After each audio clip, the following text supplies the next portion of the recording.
L'actualité à l'étranger, à présent, à Jérusalem, la tension est encore forte ce matin après un week-end de violence. De nouveaux affrontements ont éclaté entre Palestiniens et forces de l'ordre israéliennes.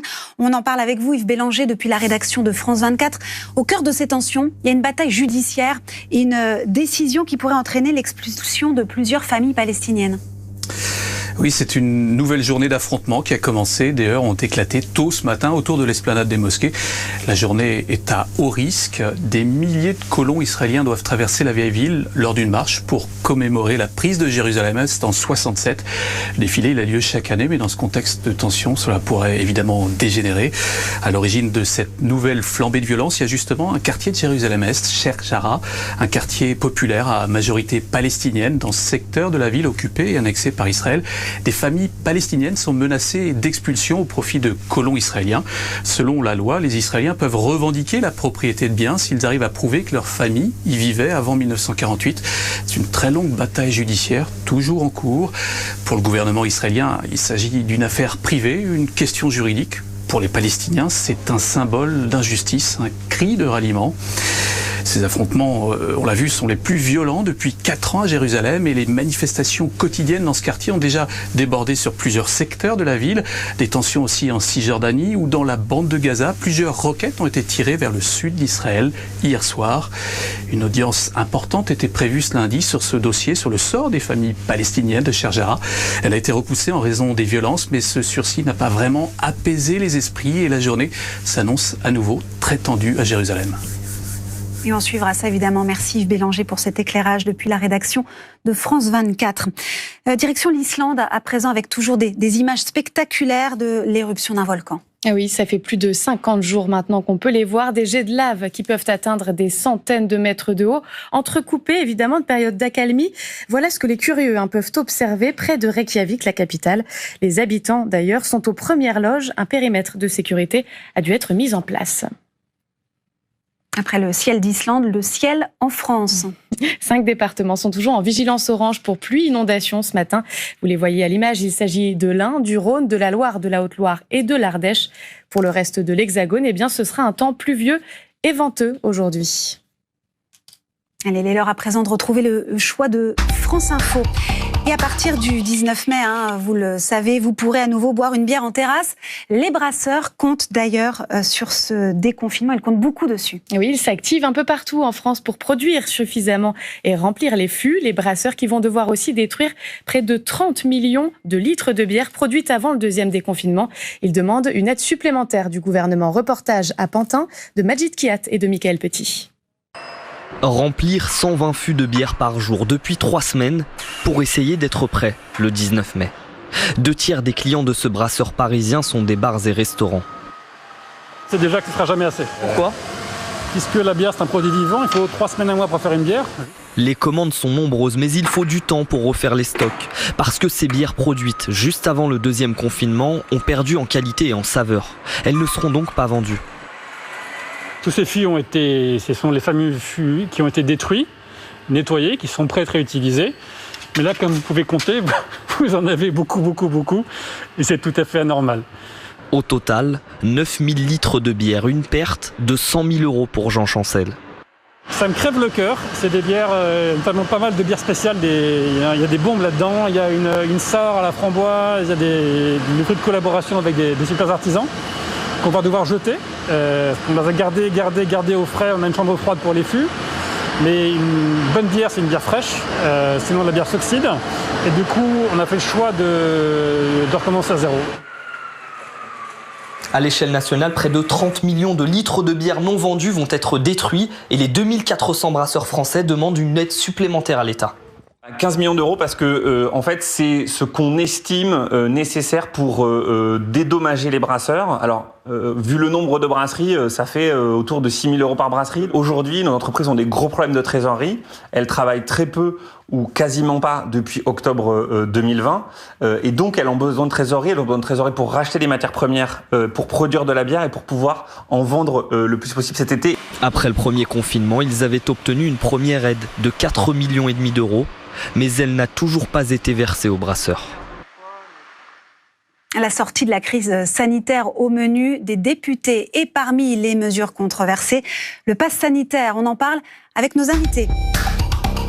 D'abord Valérie Gomez-Bessac, bonjour, vous êtes députée La République En Marche du Var, porte-parole du groupe des marcheurs. Face à vous, Anne-Sophie Pelletier, eurodéputée La France Insoumise. Vous êtes contre ce projet de pass sanitaire à l'échelle de la France et de l'Europe. Alors avant de vous entendre, mesdames, pour ceux qui nous regardent, on va y voir plus clair sur ce projet de loi qui est donc débattu à l'Assemblée aujourd'hui. Et il contient notamment la levée progressive, évidemment, des mesures de restriction, donc tout ce qui concerne la circulation des personnes et les réouvertures de commerce et des pouvoirs aussi plus accrus au gouvernement jusqu'au 31 octobre prochain. On voit ça avec vous, Claire Coach. Ce texte va donc mettre en mesure, en fait, les mesures du déconfinement et puis leur calendrier aussi. Et oui, c'est un calendrier qui se passe en 3 étapes, en 3 dates.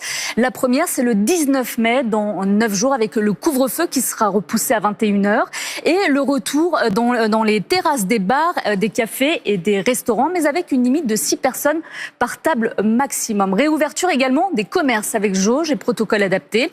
Réouverture aussi des cinémas, des musées, des théâtres, dans la limite de 800 personnes en intérieur et 1000 en extérieur. La deuxième date, la deuxième étape, c'est le 9 juin avec un couvre-feu décalé cette fois à 23h et la réouverture en intérieur des cafés, des bars et des restaurants. On pourra se restaurer à l'intérieur, mais toujours avec cette limite de 6 personnes par table maximum. Il sera également possible de retourner à la salle de sport et le télétravail sera assoupli enfin le 30 juin. C'est la fin du couvre-feu, mais toujours avec le maintien des gestes barrières et des distanciations physiques. Et le gouvernement se réserve le droit d'imposer des confinements locaux en cas de reprise épidémique sur des territoires pouvant rassembler jusqu'à 10% de la population française.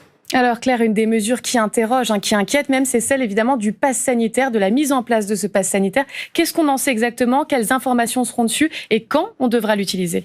Eh bien, ce pass sanitaire, regardez, ce que l'on sait, c'est qu'il pourrait permettre de participer à des grands rassemblements ou à des lieux réunissant plus de 1000 personnes. On pense notamment aux concerts et aux festivals de musique. Les participants pourraient profiter de concerts sur présentation d'un résultat négatif, un test de dépistage virologique, d'un justificatif de vaccination ou encore en attestant de son rétablissement à la suite d'une contamination.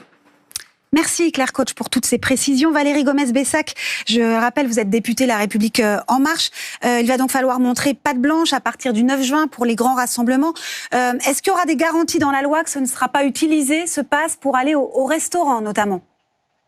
Alors tout d'abord, comme vous l'avez dit, ce pass sanitaire sera utilisé que dans certains cas, c'est-à-dire vraiment des grandes manifestations regroupant plus de 1000 personnes. Lorsque vous irez au cinéma ou au restaurant ou boire un verre dans un bar, il ne sera pas question du pass sanitaire. Donc je trouve qu'il faut saluer l'avancée parce que c'est vrai qu'au départ, nous parlions d'un pass vaccinal et ça c'était beaucoup plus gênant parce que ça rendait finalement la vaccination obligatoire. Là, de parler de pass sanitaire avec ces 3 possibilités, c'est-à-dire le test PCR de moins de 2 jours négatifs, avec l'immunité qui est quand même prouvée ou avec la vaccination, ça vous permet d'aller dans ces lieux publics, mais qui regroupent vraiment beaucoup de personnes. Alors je comprends qu'il y a une crainte, et il faudra que nous, parlementaires, nous soyons vigilants, c'est l'atteinte aux libertés individuelles, c'est l'atteinte aux libertés d'aller et venir. Donc il suffit d'être vigilant, de trouver des bons compromis, et il faut aujourd'hui aider tous les professionnels à pouvoir réouvrir, et surtout à tous les citoyens de pouvoir à nouveau assister à des spectacles, aller dans les salles de sport, aller à des manifestations sportives et autres. Et je crois que vraiment l'urgence maintenant est là. Anne-Sophie Pelletier, j'aimerais avoir votre avis là-dessus. Est-ce que vous êtes rassurée par les propos de Valérie Gomez-Bessac? Est-ce que vous êtes rassurée par ces propos? D'abord, merci de m'inviter. Et non, je ne suis pas rassurée par ces propos, même si j'espère que les députés à l'Assemblée nationale, effectivement, vont mettre des garde-fous pour ce pass sanitaire. J'ai voté contre au Parlement européen et le pass sanitaire reprend exactement les mêmes éléments que le certificat vert numérique. Sauf que le certificat vert numérique, c'est pour faciliter les voyages dans les États membres. Le pass sanitaire, c'est pour des rassemblements ou pour aller au musée ou des choses comme ça. Donc moi je pose la question, il y a plusieurs questions qui se posent. Par exemple, puisque on pourra présenter un test PCR négatif, si les gens décident d'aller à un match de foot le lundi et que le vendredi ils veulent aller voir un musée, ils vont aller se faire gratouiller le nez tous les 3 jours parce qu'aujourd'hui tout le monde ne peut pas se faire vacciner. Je pose d'autres questions sur les anticorps. Nous avons des études aujourd'hui qui donnent la durée de vie des anticorps. Et ma plus grosse inquiétude, c'est sur les données personnelles de santé. Il faut que ce soit sacralisé. On a vu, et vous n'êtes pas tous d'accord, Madame la députée, dans vos rangs, que sur les données personnelles de santé, avec une conservation à 20 ans par le Health Data Hub, qui est finalement hébergé par Microsoft, excusez-moi, mais personnellement, je n'ai pas envie que les Américains aient mes données de santé, sachant qu'ils les ont déjà beaucoup. Ça, c'est des points qui, il me semble, sont importants. La réponse de Valérie Gomez-Bessac sur les données médicales, justement. Qu'est-ce que prévoit la loi ? Alors, sur le tout, d'abord, parce que déjà, sur la vaccination, il faut bien voir quand même que dès mardi, la vaccination sera ouverte aux personnes de 50 ans. On voit bien qu'il y a vraiment un élargissement des vaccinations en cours, donc il y aura beaucoup plus de personnes vaccinées.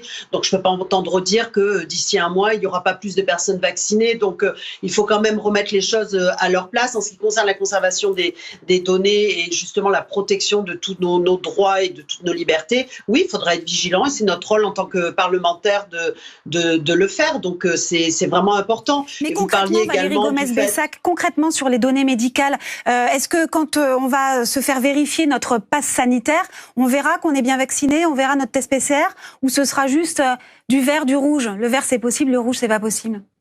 J'espère que ce sera juste, comme vous le dites, un laissez-passer. Je ne sais pas encore sur la forme, on va voir comment cela nous est présenté, mais ça serait bien en effet qu'il y ait le moins de données possible, mais juste, comme vous dites, un feu vert. Ça serait l'idéal. Vous n'êtes pas d'accord, Anne-Sophie Pelletier? Parce qu'il y aura votre nom, votre prénom, si vous avez été vacciné, par quel vaccin, si vous avez un certificat qui dit que vous êtes remis de la Covid, votre test PCR, s'il est positif ou négatif. Donc non, ça ne sera pas complètement anonymisé comme vous le dites, Madame la députée. Je lance juste des alertes. Bien sûr que tout le monde a envie de reprendre une vie normale, mais pas soumis au piétinement de leur liberté fondamentale. Enfin quand même, je suis une soignante. Les données médicales de santé doivent être sacralisées. Et votre passe sanitaire ne les sacralisera pas, madame. Alors, c'est pas vrai. Nous serons dans l'hémicycle pour prévoir justement les meilleures solutions pour protéger. C'est bien de lancer des alertes, mais ensemble travaillons sur des solutions parce que d'un autre côté, vous protégez ces personnes et je les protège aussi. Je souhaite en effet que les données soient protégées, donc je travaillerai en ce sens, mais je souhaite également que les professionnels puissent retravailler, que tout le monde du spectacle et de la culture puisse retravailler et que tous les citoyens puissent à nouveau vivre normalement. Et puis peut-être aussi pour pouvoir voyager dans l'Europe, parce que cette idée de passe sanitaire, c'est aussi une idée qui émerge un peu partout dans l'Europe, c'est en cours d'élaboration. Est-ce que c'est pour ça aussi que vous voulez le mettre en place assez rapidement ? C'est clair que ça émerge dans toute l'Europe et puis dans tous les, je dirais même au niveau mondial. Maintenant, ça y est, il y a des passes sanitaires de partout. Vous savez, on est dans une société où tout est tracé. Alors moi, encore une fois, je suis pour la protection des libertés, mais il faut aussi accepter une petite contrainte pour pouvoir protéger les autres. Il y a aussi cette notion-là. Est-ce que je peux rajouter quelque chose ? C'est de pouvoir sortir, mais de protéger les autres. Est-ce que je peux rajouter quelque chose ? Sophie Pelletier, allez-y.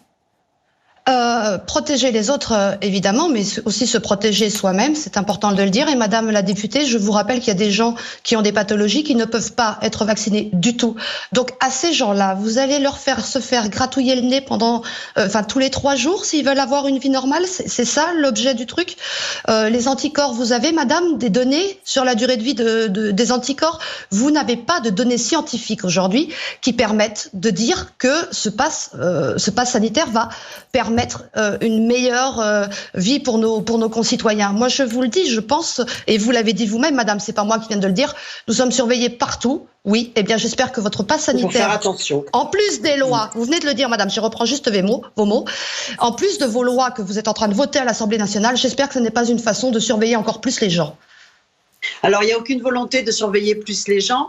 Quant à la durée d'immunité, le nombre d'anticorps, etc., il y a des études en cours. C'est vrai qu'elles ne sont pas finalisées, mais quand même, les scientifiques tentent à avoir un peu la même notion et pensent qu'il y a quand même une immunité d'environ 6 mois. Donc ça, c'est pas moi qui le dis, je ne suis pas scientifique et je ne me permettrai pas de parler à leur place.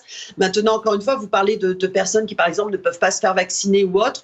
Bon, il va falloir trouver des solutions, bien sûr. Alors, peut-être, oui, il va peut-être falloir qu'ils passent des tests régulièrement. Mais encore encore une fois, on ne peut pas, par rapport à une catégorie de personnes, priver toute une autre catégorie. Donc, il faut arriver à trouver les solutions les plus justes. Donc, c'est bien de... Mais vous allez faire une société à deux vitesses. Vous allez faire une société à deux vitesses, madame. En tout cas, ce sera débattu cet après-midi à l'Assemblée nationale en première lecture. Donc, merci à toutes les deux, Anne-Sophie Pelletier, Valérie Gomez-Bassac, d'avoir répondu à nos questions.